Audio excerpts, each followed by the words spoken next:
Apakah semua alat itu diharamkan? Ternyata ada alat yang tidak diharamkan, genderang untuk perang. Sebagian seruling yang diperkenankan. Termasuk alat-alat yang dipukul oleh orang Habasyah waktu bermain di masjid Nabi adalah bunyi alat musik yang sangat khusus di Habasyah sana. Ada jadi jenis alat musik ternyata yang diperkenankan oleh Nabi SAW.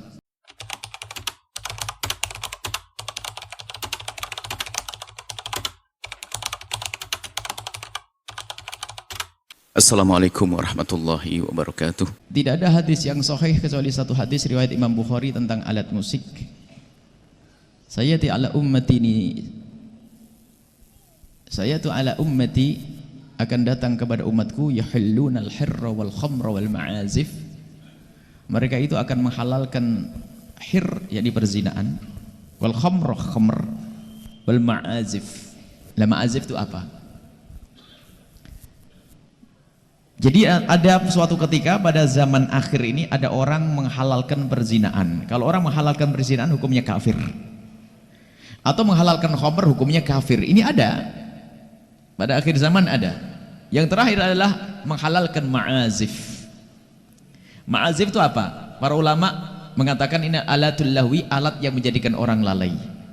Mungkin bahasa lain ada orang mengatakan alat musik.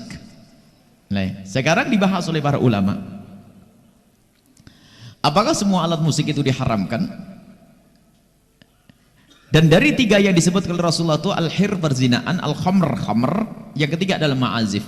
Perzinaan jelas, wala taqrabu zina, larangan zina itu jelas. Ini agak pelik sedikit para thalabul ilm ini, agak sedikit. Masalah perzinaan jelas diharamkan.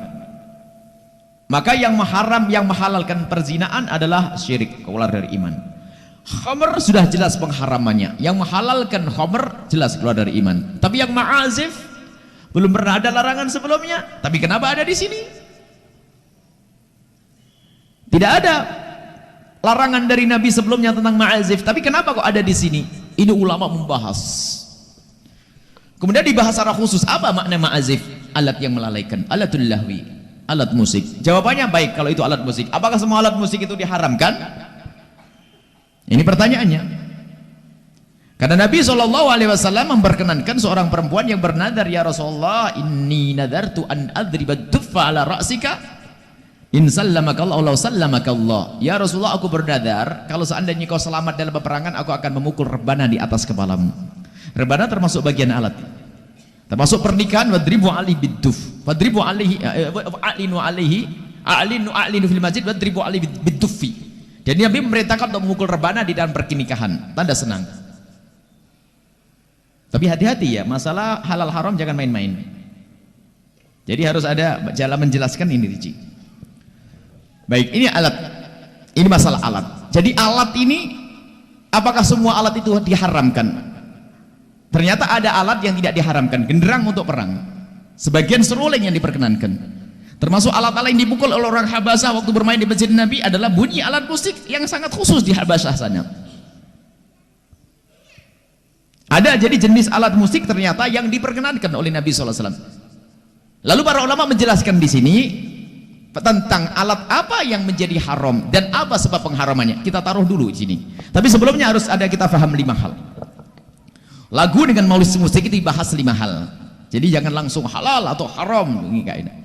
Yang pertama adalah hukum menyenandungkan lagu. Hukum menyenandungkan syair. Hukum menyenandungkan syair bagaimana? Jawabnya adalah syair selagi syairnya itu adalah syair yang tidak maksiat, pujian kepada Nabi, kepada Allah, mengajak untuk berani dalam berjuang adalah boleh menyandungkan syair. Terus siapa yang menyenandungkannya? Biarpun qasidah solawat tapi seorang perempuan ganjen lenggot-lenggot di bulan laki-laki ya nggak jadi solawatan, nggak lenggot-lenggot. Kalau solawatan, wah perempuan yang berwibawa, jangan goyang benggol, bukan di atas panggung lagi. Biarpun solawatan jadi nggak bener. Yang menyenandungkan itu siapa? Yang ketiga, di mana tempatnya? Yang keempat, kapan waktunya? Ini dibahas rinci para ulama. Jadi jangan langsung halal haram, dirinci. Hukum menyenandungkan syair. Siapa yang menyenandungkannya? Seorang laki-laki haram menyenandungkan, tapi gaya perempuan tahannus. Gaya perempuan itu haram. Ada begitu. Kemudian di mana tempatnya? Wah, solawat badar, solawatan tapi di tempat yang tidak terhormat. Perempuan lagi pakai telanjang tidak terhormat, minuman keras namanya solawatan, salatullah, salamullah, merendahkan solawat, haram hukumnya karena tempatnya. Yang keempat adalah waktunya, solawatan tapi waktu orang pada tidur, ganggu orang. Yang kelima, bagaimana jika itu dibarengi dengan alat, dibahas alat tadi. Dan para ulama mengatakan bahasanya disebutkan khamr, zina ini jelas haram, kemudian dihalalkan. Yang menghalalkan, kemudian orang yang menghalalkan keluar dari iman. Tapi ini ma'azif ini, alat-alat musik ini, lah kok tiba-tiba nongol di sini, ini bagaimana kisahnya? Para ulama mengatakan apa? Yang diharamkan di sini adalah kenapa kok alat musik disebut di sini? Karena umumnya kalau seorang pezina lalu minum minuman keras, biasanya di tempat itu diiringi dengan alat musik, makanya langsung disebut di situ. Makanya para ulama menjadikan yang pasti jelas haram adalah alat musik yang menjadi da'bul fusak, menjadi kebiasaan mereka.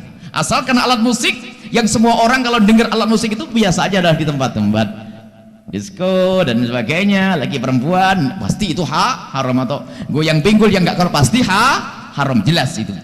Tapi semua jenis alat, apakah batu dikumpulin tok tek, kentongan klotak klotuk, tapi kalau tidak mengarah kepada pekerjaan yang fasik, tidak bisa dikatakan haram.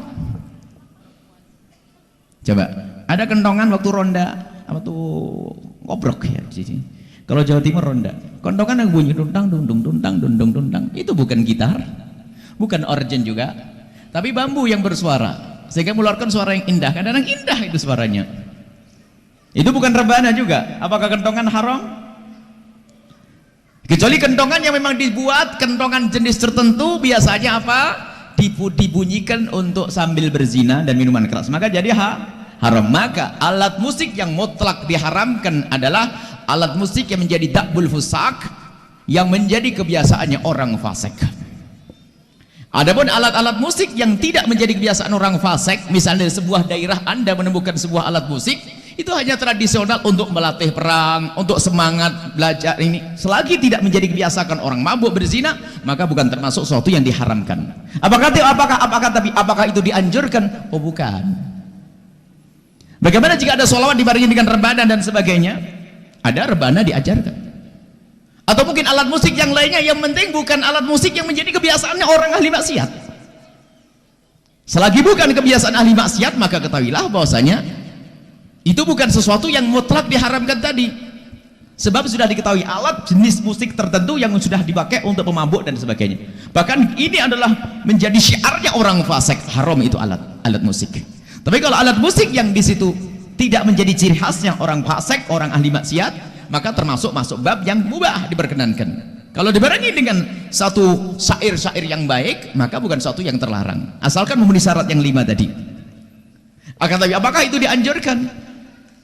Apakah dianjurkan? Oh, mendengar hal-hal yang semacam itu bukan suatu yang dianjurkan, karena bisa menjadikan kita lupa. Kalau melupakan kewajiban menjadi haram. Jadi ada marhalah irsyad, fatwa itu halal haram.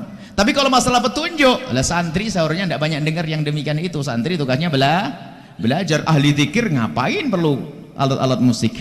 Tapi ada sebagian orang yang dia masih dalam mau hijrah dari musik-musik yang nggak karu-karuan, lalu menuju kepada alat-alat musik yang tidak mutlak haramnya, itu hijrah. Pada akhirnya pengen sholawat sendirian. Jadi hukumnya semacam itu. Alat musik asalkan bukan menjadi ciri khasnya orang fasik, asalkan di saat Anda mendengar tidak kebayang kekafiran atau kefasikan, perzinaan dan sebagainya, maka itu adalah jenis alat musik yang bukan mutlak diharamkan tadi. Bahkan bisa itu adalah masuk pada alat musik yang diperkenankan. Sehingga ada seorang alim besar, seorang sufi besar, Syekh Abdul Ghani An-Nabulsi, beliau menamakan Idahud Dalalat, fi sama'il alat. Dia menjelaskan, beliau adalah seorang sufi. Jangan biasanya orang yang anti musik itu lalu sudah urusan sufi itu, masya Allah, orang sufi di antum. Abdul Ghani An-Nabulsi itu yang punya sholawat yang masyhur itu, salatum bisalamin, itu adalah ada Syekh Abdul Ghani An-Nabulsi, seorang sufi besar, dan dia adalah pecinta Nabi yang luar biasa, memilah dengan jelas tentang alat musik. Jadi alat musik yang menjadi kebiasaan orang fasik, kebiasaan disenandungkan dibarengi dengan minuman keras dan zina, maka itu kita tidak boleh membawa jenis alat musik ini, karena itu adalah kebiasaan orang fasik. Itu hukum masalah alat musik, dan sudah kita jelaskan dalam sebuah pengajian dengan panjang lebar.